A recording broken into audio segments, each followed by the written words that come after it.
Buenas noches, hermanos, Dios les bendiga. Vamos a ubicarnos en Salmo 30. Salmo número 30.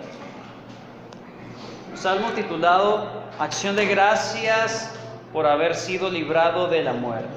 Este es salmo cantado en la dedicación de la casa, Salmo de David.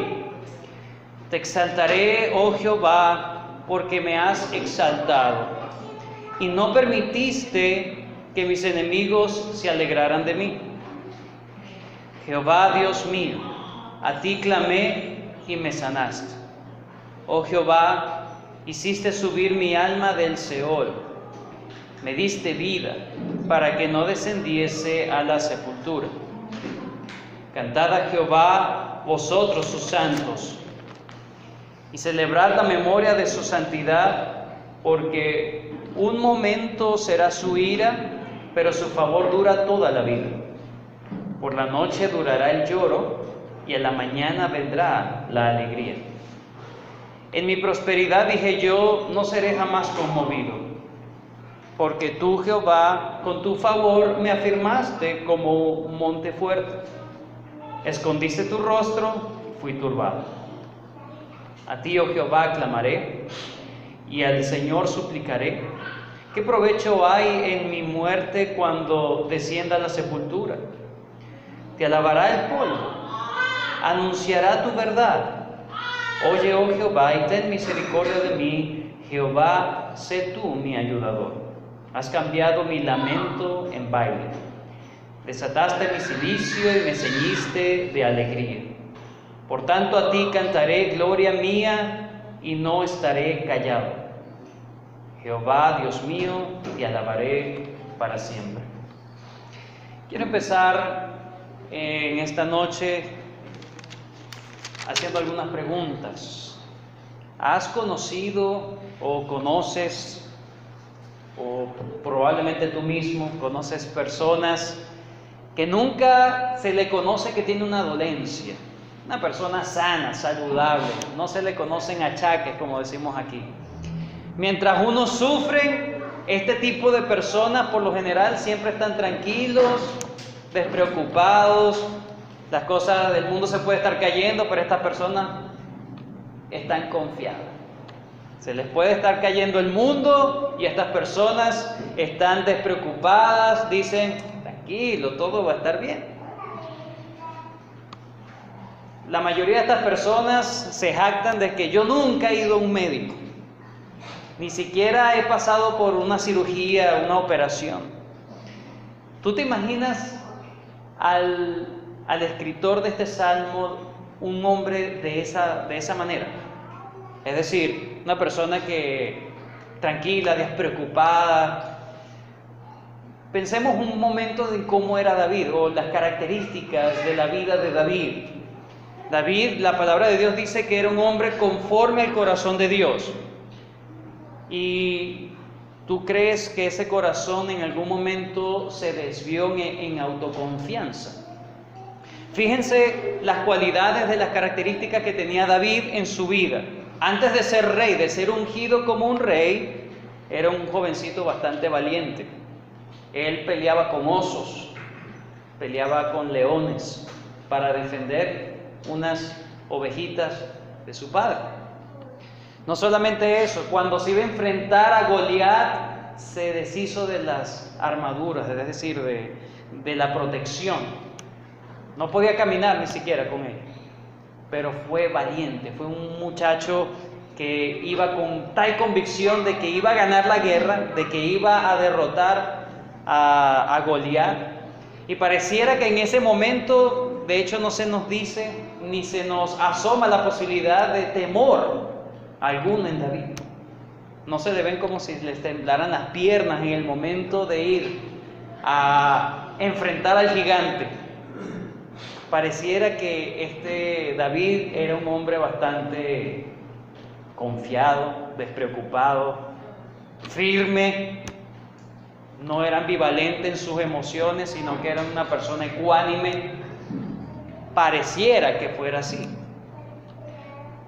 ¿Podrían alguien decir, bueno, era David entonces un superhéroe? porque no le daba temor enfrentarse a tales situaciones. Cuando estaba en casa de Saúl, estaba allí, sabía que Saúl lo quería matar y aún tocaba para Saúl. Varios intentos de Saúl de matarlo allí, y David solamente huyó, pero no se ve como una huida despavorida, sino simplemente por resguardarse. La verdad es que el Salmo 30 nos enseña la fragilidad, el temor, las ansiedades y la preocupación que pudo tener el rey David. El gran rey David, un hombre conforme al corazón de Dios, también sufrió de temores y de miedos profundos. Miedos profundos. Pero más aún, el Salmo 30 nos revela que la tentación más grande de David era un corazón de autoconfianza. Fíjense las características que he dado de la vida de David. Peleaba con leones, peleaba con osos, se enfrentó a un gigante, y David luchaba con ese egoísmo. David luchaba con esa autoconfianza. El versículo 6 lo revela. Versículo 6 del Salmo 30. En mi prosperidad dije yo, no seré jamás conmovido. En mi estabilidad, cuando las cosas iban bien, yo me las creí. Todo va a estar bien, jamás seré conmovido. Un hombre que luchaba con la autoconfianza. Veamos el Salmo 30 entonces. Lo primero que vemos es que hay un título, antes del versículo 1 dice, un salmo cantado en la dedicación de la casa, un salmo de David. Algunos sugieren que esa casa tiene que ver con el palacio, no con la casa de Dios, sino con la casa real, la dedicación en este caso del palacio de David.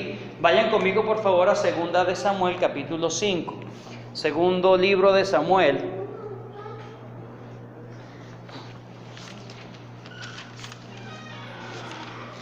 Capítulo 5.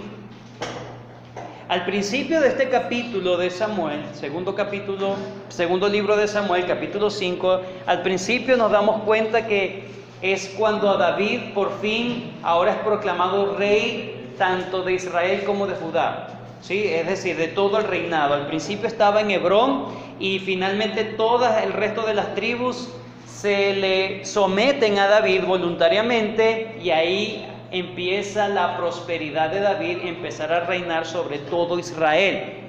Luego en el versículo 6 del capítulo 5 vemos cómo él empieza a ocupar espacio, tanto que pudo recobrar o pudo tomar posesión de Jerusalén. Tanto así, miren, versículo 6, vamos a leerlo. Entonces marchó el rey con sus hombres a Jerusalén contra los jebuseos, quienes estaban allí habitando Jerusalén, que moraban en aquella tierra, los cuales hablaron a David diciendo, tú no entrarás acá, pues aún los ciegos y los cojos te echarán, queriendo decir, David no puede entrar acá. Pero David tomó la fortaleza de Sión, la cual es la ciudad de David. Le puso el nombre a la ciudad, su propio nombre. Fíjense, versículo 9. Y David moró en la fortaleza y le puso por nombre la ciudad de David. Todo estaba bien. Estaba ganando prestigio, estaba ganando terreno. Y no solamente eso, se vio tentado a colocarle a esa ciudad, a esa fortaleza, su propio nombre. Versículo 11. También Hiram, rey de Tiro, envió embajadores a David, madera de cedro y carpinteros y canteros para los muros, los cuales edificaron ¿qué? La casa de David. Y entendió David que Jehová le había confirmado por rey sobre Israel y que había engrandecido su reino por amor de su pueblo Israel. David estaba edificando su casa, edificando su ciudad, y por eso muy probablemente el Salmo 30 cuando se dice dedicación en la casa, algunos pueden decir, bueno, aparentemente indica que la gravedad del asunto que estaba viviendo el salmista, porque todo el contenido del Salmo 30 se enfoca en una acción de gracias por haber sido librado de la muerte, de una enfermedad, como dice el versículo 2, ¿lo ven? Jehová Dios mío, a ti clamé y me sanaste. Oh Jehová, hiciste subir mi alma del Seol, me diste vida para que no descendiese a la sepultura. Aparentemente, antes de terminar esa casa, de terminar esa edificación y que él estaba tranquilo, sufrió una grave enfermedad. Parece que la enfermedad lo tumbó de tal manera que pensaba que no iba a salir vivo de esa enfermedad. Y por eso el canto en la dedicación de la casa es un canto de retrospectiva. Gracias, Señor, que tú me libraste de aquella muerte segura. El hecho de que yo estoy ahora en esta casa significa de que tú me libraste de la muerte. Probablemente David estaba tan grave que pudo haber pensado, ni siquiera voy a poder morar en esa casa que estoy levantando. Fue afectado por una corta pero grave enfermedad del salmista. Entonces parecía que David nunca iba a vivir en esa casa, pero el Señor lo libró de la muerte. Le dio la vida a David y por eso es un canto de acción de gracia en la dedicación de la casa. No es fácil realmente bosquejar este himno de alabanza, de acción de gracia. No es fácil. No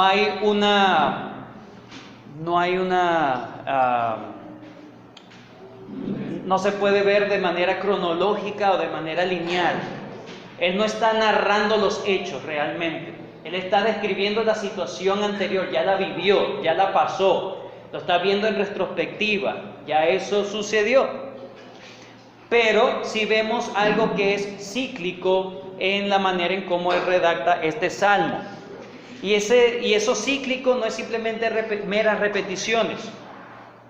Simplemente cuando habla de algo, luego busca, hasta el momento en que dice, luego busca un punto anterior para explicar lo que dijo, y luego en la otra sección busca el punto más atrás para dar el sentido de todo lo que ha pasado.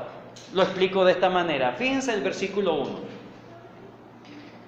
Te exaltaré, te glorificaré, oh Jehová, porque me has exaltado y no permitiste que mis enemigos se alegraran de mí. Eso es lo primero que él dice. Entonces vemos que el primer versículo es una exaltación a Dios por haber sido librado. Me has exaltado, Señor, yo te voy a exaltar porque tú me has exaltado. A partir del versículo 2 nos dice de qué lo ha exaltado, ¿sí? Entonces él se va más atrás en su experiencia. Jehová Dios mío, a ti clamé, me sanaste, oh Jehová, hiciste subir mi alma del Seol, me diste vida para que no descendiese a la sepultura, y ahora vuelve a cantar, exaltando al Señor. Cantada, ahora, ¿verdad? Le pide a toda la congregación que se unan con él en ese canto, ¿verdad? Hay una celebración. Muy bien. A partir del versículo 6, el salmista retrocede en el tiempo y dice cuáles fueron las causas por las cuales el Señor lo hirió, lo disciplinó con esa enfermedad y luego terminó otra vez alabando al Señor, ¿sí? Versículo 6, en mi prosperidad, dije yo. Entonces él se remonta mucho más atrás.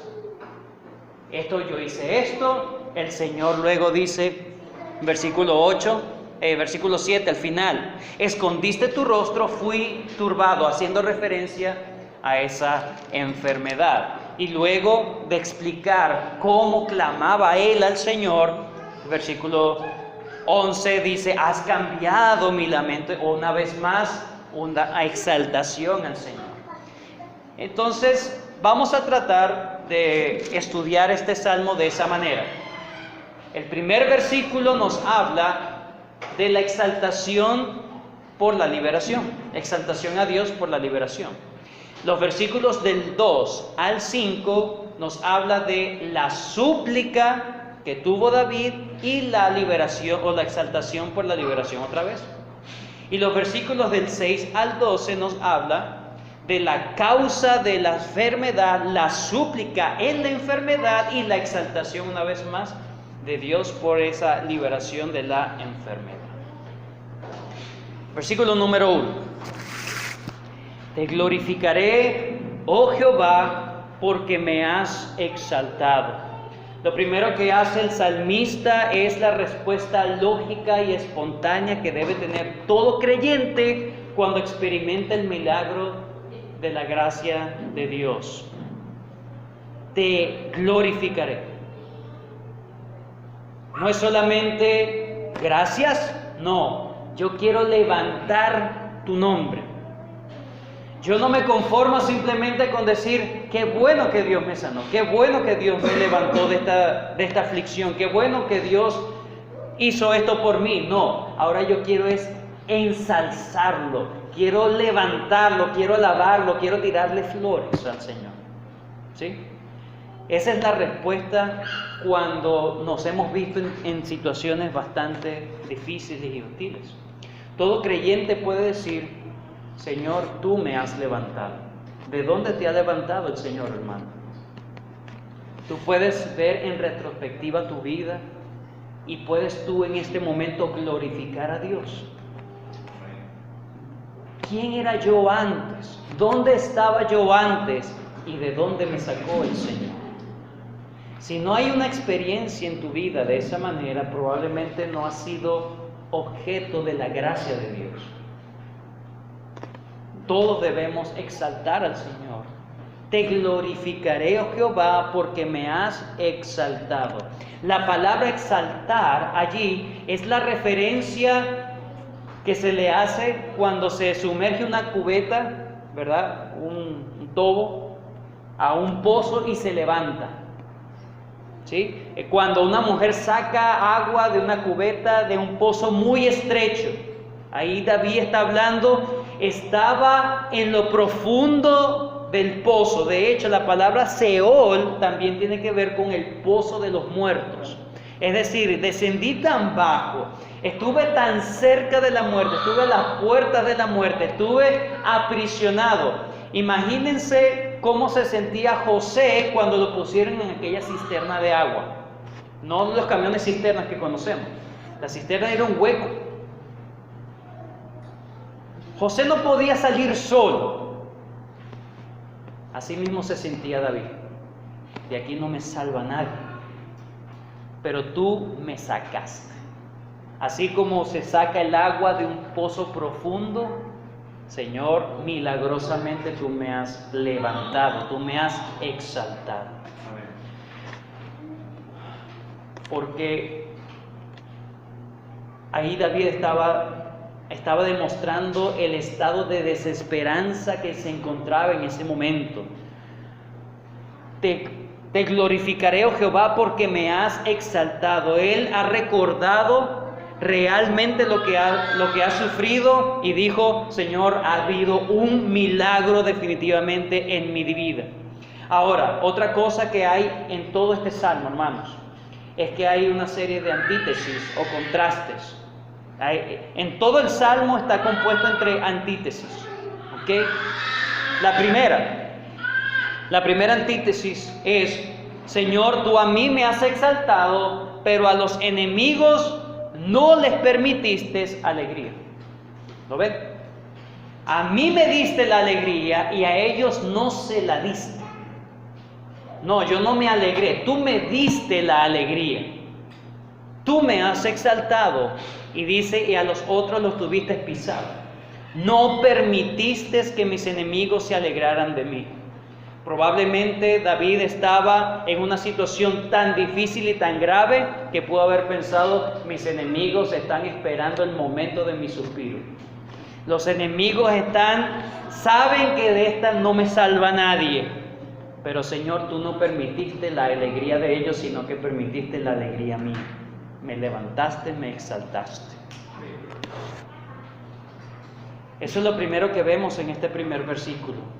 Dios exalta, levanta, pero por otro lado Dios también niega no permite la felicidad de los enemigos del salmista. Entonces, lo primero que vemos en el primer versículo es la exclamación del salmista de exaltar al Señor.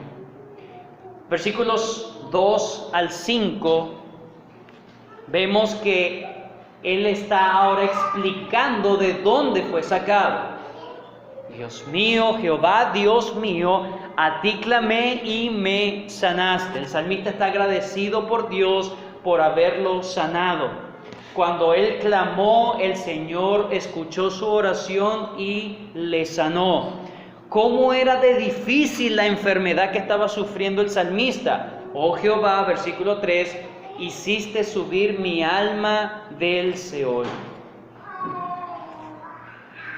No podemos decir que David no tuvo atención médica en medio de esa aflicción. Él era un rey, recuerda. Habían personas que se dedicaban a aliviar, a tratar de sanar a las personas. De hecho, podemos hacer un contraste entre David y un rey posterior como el rey Asa. Segundo libro de Crónicas. Segundo libro de Crónicas, capítulo 16.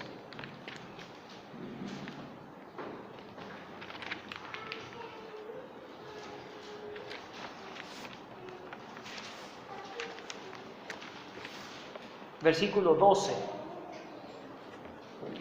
En el año 39 de su reinado, Asa enfermó gravemente de los pies y en su enfermedad, subrayé eso, no buscó a Jehová sino a los médicos. Asa confió en la sabiduría del hombre, pero no buscó al Señor en medio de eso. No estamos diciendo que el cristiano no debe acudir a los medios ordinarios que existen como la medicina y los medicamentos. Pero el cristiano, el que verdaderamente honra al Señor, no se fía de eso, lo hace, pero su confianza no está en los medicamentos, su confianza está en el Señor. Por eso es que David dijo, tú me sanaste. Probablemente tuvo asistencia médica, pero él reconocía que la sanación vino de Dios. Él empeñó su corazón, fió su corazón totalmente al Señor. Jehová, Dios mío, a ti clamé y me sanaste. No fue el médico, no fue la hierba la que me sanó, fue tu mano. Y él le da el crédito al Señor. Me diste vida para que no descendiese a la sepultura. Fíjense otras antítesis que hay allí, en esa parte. Oh Jehová, me hiciste subir mi alma, me diste vida. Subir el alma en antítesis con el Seol, que es profundo. Vida en antítesis con sepultura. Entonces, ¿qué fue lo que hizo Dios? Le dio la vida. David se sintió muerto, literalmente se sintió muerto.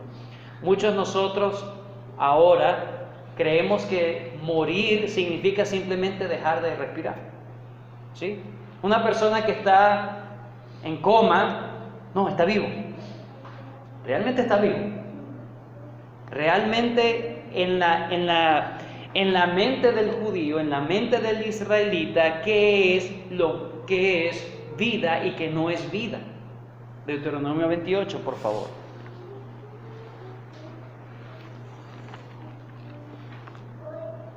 Vamos a Deuteronomio 30 mejor. Deuteronomio 30.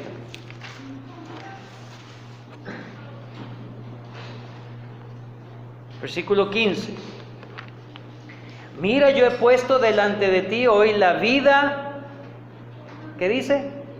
El bien, la muerte y el mal. Porque yo te mando hoy que ames a Jehová tu Dios, que andes en sus caminos, que guardes sus mandamientos y sus estatutos y sus decretos, para que vivas y seas multiplicado, y Jehová tu Dios te bendiga en la tierra en la cual entras para tomar posesión de ella. Mas si tu corazón se apartare y no oyeres y te dejares extraviar y te inclinares a dioses ajenos y les sirvieres, yo protesto hoy de cierto que dice, pereceréis, no prolongaréis vuestros días sobre la tierra donde vais, pasando el Jordán para entrar en posesión de ella.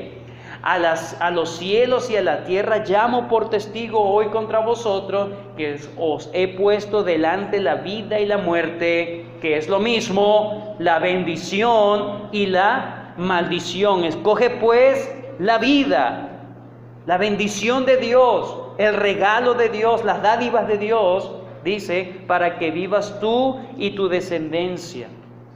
Amando a Jehová, esa es la vida.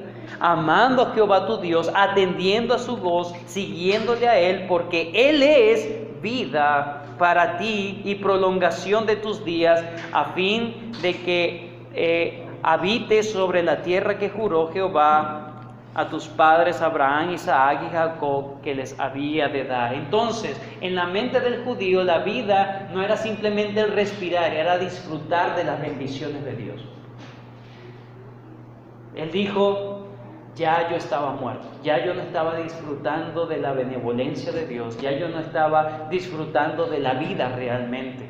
Una persona minusválida, una persona que está en cama postrada, puede decir que tiene vida. Está respirando, pero vida no está disfrutando. Y él dijo, a mí se me acortaron todas las bendiciones, está diciendo David.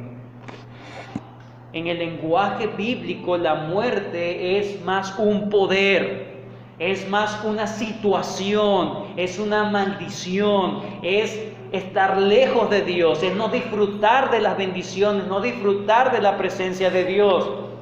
Fíjense cómo lo dice el mismo salmista en el mismo Salmo 30.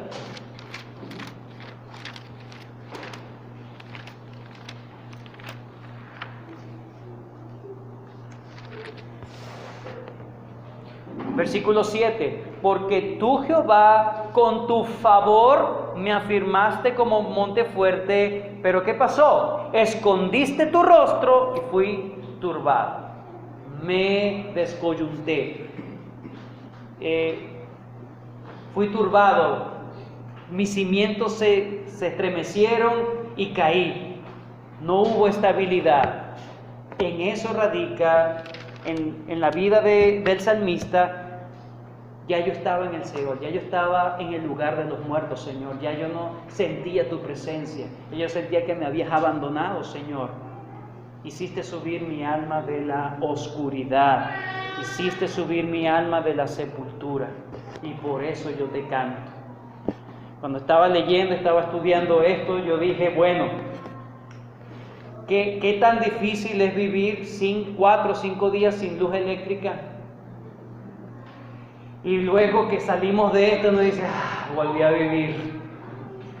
Otra vez internet, otra vez saber qué está pasando en el país.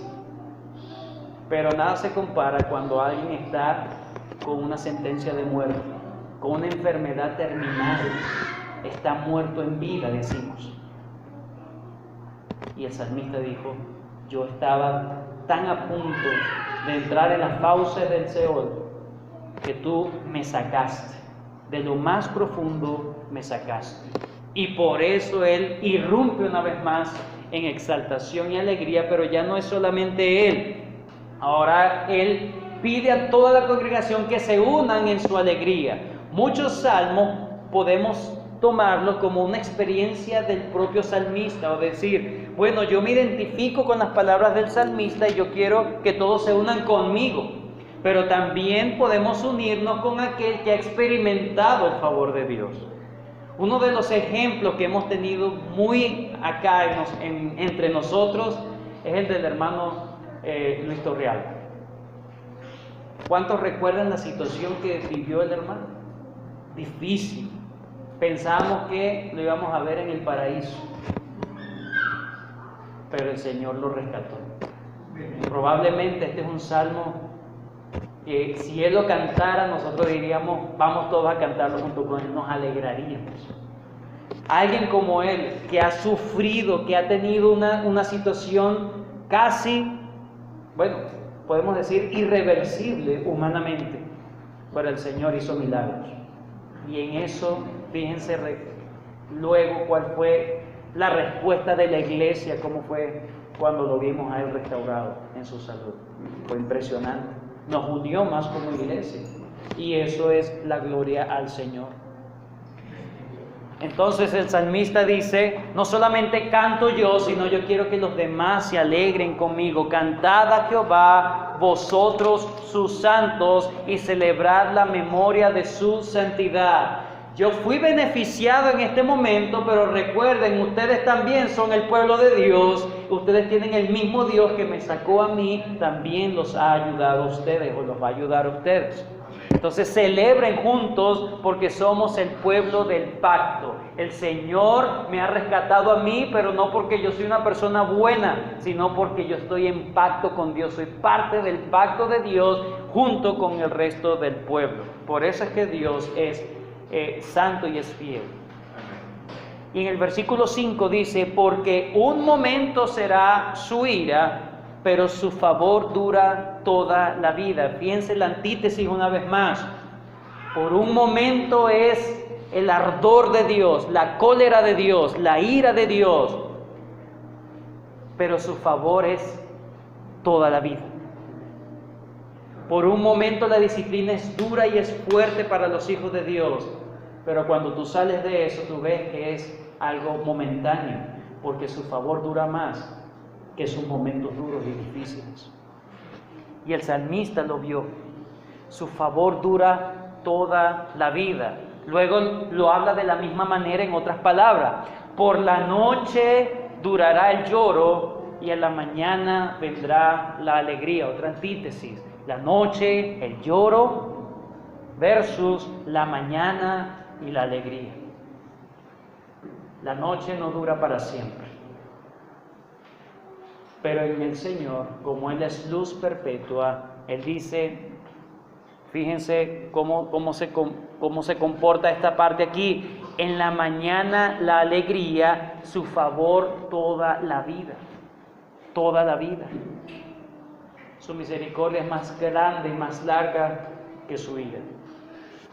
Cuando es disciplina a sus hijos. Ahora, llegamos a la última parte, hermanos. Llegamos a la última parte. Antes, no quiero dejar de tener esto. Una vez que Dios ha concedido su ayuda, no ha dejado de ser un breve momento el tiempo en que Dios tuvo airado contra el salmista y permitió que el salmista sufriera en esa esfera de la muerte, mientras que su gracia se extiende a lo largo de toda la vida y la llena. El sufrimiento y el lloro se convierten en simplemente cosas del ayer, en cosas del pasado. Ahora hay una nueva mañana y hay alegría por la intervención salvadora de Dios que ha irrumpido favorablemente en la vida del salmista. Ahora, versículos 6 al 12, que es la última parte. Ahora el salmista se remonta más lejos de la situación que está describiendo. Sí, él haya exaltado al Señor, luego le dice de por qué lo exalta. El Señor lo ha sacado de una situación difícil, oscura, tenebrosa. Pero ahora dice desde dónde cayó. ¿Desde dónde cayó? No podemos decir que toda enfermedad viene por disciplina del Señor, pero Dios permite enfermedades para disciplina, pero no son todas. Pero en este caso el salmista entendió que sí era una disciplina para él, porque él dijo, en mi prosperidad dije yo, no seré jamás conmovido. Versículo 7, porque tú, Jehová, con tu favor, ¿qué? Me afirmaste como monte fuerte. Vamos una vez más a Segunda de Crónicas, una vez más a Segunda de Samuel. Hermanos, son las mismas palabras. Segunda de Samuel, segundo libro de Samuel, capítulo 5, versículo 12. Y entendió David que Jehová lo había confirmado por rey sobre Israel y que había engrandecido su reino. Entonces, en el versículo 6 del Salmo 30 dice: en mi prosperidad dije yo, no seré conmovido. Tengo el favor de Dios y de aquí nadie me saca. Se elevó su corazón, entendió que Dios lo estaba confirmando, lo estaba afirmando, y él dijo: me voy a relajar, no seré jamás conmovido.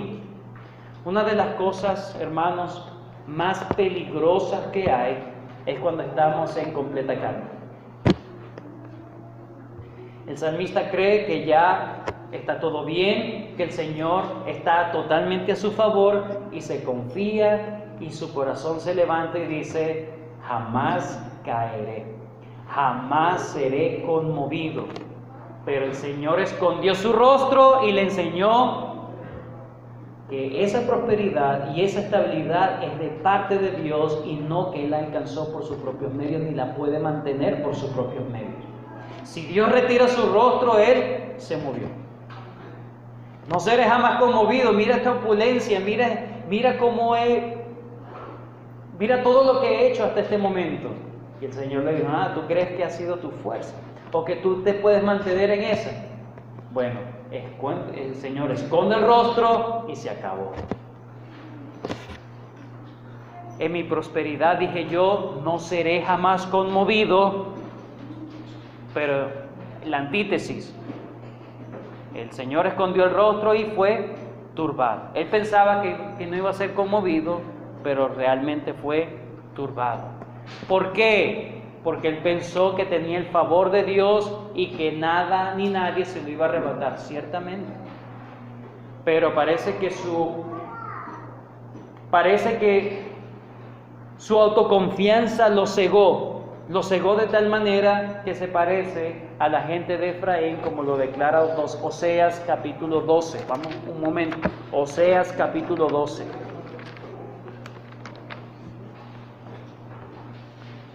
Versículo 8. Oseas 12, 8. Efraín dijo: ciertamente he enriquecido, he hallado riquezas para mí. Nadie hallará iniquidad en mí, ni pecado en todos mis trabajos. He enriquecido. Tengo riquezas, tengo el favor de Dios, significa que estoy muy bien con Dios, que no tengo iniquidad y que no hay pecado en mí. Cosa que lo cegó definitivamente. Pensaban que los bienes materiales significan que espiritualmente está bien. Y no es así. Los bienes materiales pueden ser de mucha utilidad, de mucha ganancia, de mucha bendición, pero también puede ser el extravío para nuestros corazones. En Apocalipsis capítulo 3, hablando de la iglesia de la Odisea, versículo 17, capítulo 3, versículo 17. Porque tú dices: yo soy rico y me he enriquecido, y fíjense a dónde cae, y de ninguna cosa tengo necesidad. Ya yo conozco toda la Biblia, ya yo conozco todo lo que tengo que conocer de teología, me he enriquecido, soy bautista reformado, no tengo necesidad de nada, no tengo necesidad ni siquiera de la iglesia. 3:17. Y no sabes que tú eres un desventurado, miserable, pobre, ciego y desnudo. Cuando hay autosuficiencia en el corazón del ser humano, piensa que las cosas materiales, las riquezas materiales, son sinónimos de riquezas espirituales, y eso definitivamente no es así. Por lo tanto, David, sí, él ha clamado al Señor, el Señor lo ha liberado, pero él no se olvida desde dónde cayó. Su retrospectiva va realmente a evaluar sinceramente su vida. No es simplemente, bueno, el Señor me disciplinó y me levantó y yo glorifico a Dios. No, él fue sincero y dijo, yo sé desde dónde caí. Yo sé cuál fue el punto en donde me desvié. Dije, jamás seré conmovido, y el Señor le enseñó que sin Él, el salmista no es nada. Y siguen entonces las antítesis. Versículo 8. A ti, oh Jehová, clamaré y al Señor suplicaré. ¿Qué provecho hay en mi muerte cuando descienda a tu sepultura? Te alabará el polvo, anunciará tu verdad. Oye, oh Jehová, y ten misericordia de mí. Jehová, sé tú mi ayudador. Ahí el salmista está diciendo sus oraciones en medio de la crisis. En cómo él oraba en medio de esa situación, en medio de esa crisis. Clamaba al Señor, suplicaba al Señor. Pero fíjense el argumento que tenía el rey David ante Dios. Señor, ¿qué provecho tienes tú de mi muerte? ¿En qué te vas a beneficiar, Señor?